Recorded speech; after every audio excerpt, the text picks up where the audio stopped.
Hello and welcome back to the Shutter Sports Refresh. This is the weekly show that gives you an update and makes your day just a little bit better through the world of sports. I'm your host, Lucky Roberts. Welcome back, me, now on Finn's computer, and let's just get straight into it and started.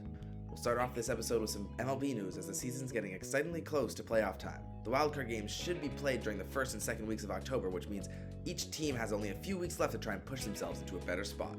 In the American Leagues, the Kansas City Royals, Minnesota Twins, Detroit Tigers, and Seattle Mariners are all still fighting for a chance to play in the wildcard game. The Baltimore Orioles, who were just a few weeks ago solidified as one of the top wildcard teams, have now gone 3-7 in the last 10 games. If they keep this poor play up, they could be at risk of losing their spot as well. Moving on to the National League, things are a lot more solidified. The San Diego Padres, Arizona Diamondbacks, Atlanta Braves, and New York Mets seem to have their 4 wildcard spots pretty wrapped up, although the Braves and Mets will have to play one extra wildcard round if they do end up tied. The only team with any real chance of sneaking in would be the Chicago Cubs, but even they are still 5 games back. We'll move over to the NFL now, where Week 2 is finished up with the exception of the Philadelphia Eagles playing the Atlanta Falcons on Monday Night Football. Some exciting games went down this week, so let's break them down. The biggest thriller of Sunday night was the reigning champion Kansas City Chiefs versus the Cincinnati Bengals, who struggled in Week 1. After going into halftime down, the Chiefs and star quarterback Patrick Mahomes fought back to win the game 26-25. While the Chiefs are now an expected 2-0, the Bengals have now fallen to an unfortunate 0-2. And speaking of teams that are now 0-2, the Baltimore Ravens have also lost their first 2 matchups. They took a surprising 26-23 loss against the Las Vegas Raiders, where last year's MVP Lamar Jackson was outplayed by Raiders' Gardner Minshew. There was also an overtime game played between the Seattle Seahawks and surprisingly competent upstart New England Patriots. Although the Patriots fought hard, Geno Smith and the Seahawks ended up squeaking by to a win. To end off our NFL news, we have a blowout alert in Charlotte as Carolina Panthers lost a whopping 26-3 after losing by more than 20 against the Saints earlier last week.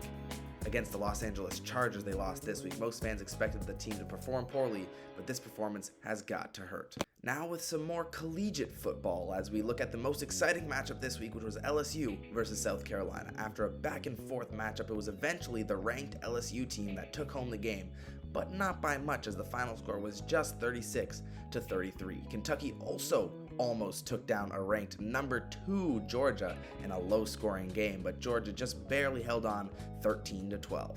The rest of the games this week were mostly blowouts, so that'll end us with our college football recap. We're not done with football just yet as we have some European football to recap, where games are back in action after a hiatus last week. In the Premier League, it's still Man City at top with 4-0 as their record. They took down a number 9 Brentford this weekend and are looking as strong as ever.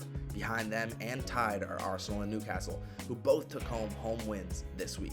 When it comes to goal scoring in the Premier League, Erling Haaland is still ridiculously high above the pack with 9 goals. The second place is 3. Over in La Liga, Barcelona remains the only undefeated team at 5-0. They're led by high-scoring Robert Lewandowski, who joined them from the Bundesliga side Bayern Munich. Their team is looking to repeat as La Liga winners. In the Bundesliga, Bayern without Lewandowski still leads at 3-0, and Napoli sits atop Serie A League. And finally in League 1, it's obviously PSG in first. The best teams in each league suit up tomorrow for the UEFA Champions League, and that first match, like I said, is tomorrow. Make sure to tune in for that tomorrow or next week to see how that pans out. And in the F1, the Azerbaijan Grand Prix went down yesterday morning, and it was taken home by an unexpected competitor. While most expected a big name like Max Verstappen or Charles Leclerc to win it, the McLaren driver Oscar Piastri ended up finishing in first. That win will move Piastri up to 4th in the driver's standings, as the gap between Verstappen and second place Lando Norris closes slowly. In the constructor standings, Verstappen's Red Bull has officially been overtaken by McLaren thanks to Piastri's timely win. With just 7 races left, the standings are tighter than ever. The next race goes down Monday, so keep you posted with the news. And for our final piece of news today, we have the UFC 306 event that happened on Saturday night in Las Vegas. The headliner did disappoint as Sean O'Malley versus Merab Dvalishvili went all the way down to the decision. At the end of the day, though, O'Malley wasn't able to defend his bantamweight championship as Dvalishvili became the new champion in what seemed to be a relatively easy fight for him. Congratulations to him. In the co-main event, Valentino Shevchenko and Alexa Grasso took on each other for the 3rd time, with Shevchenko coming out victorious in 5 rounds and a decision. In their first match was a draw, their second went to Grasso, so now they're knotted up even with their records. Whether this calls for a fourth match to decide once and for all who's better is still unknown. We'll be here to let you know either way. And that will do it for this week's Shutter Sport Refresh. We hope you learned something and were able to make your day just a little bit better.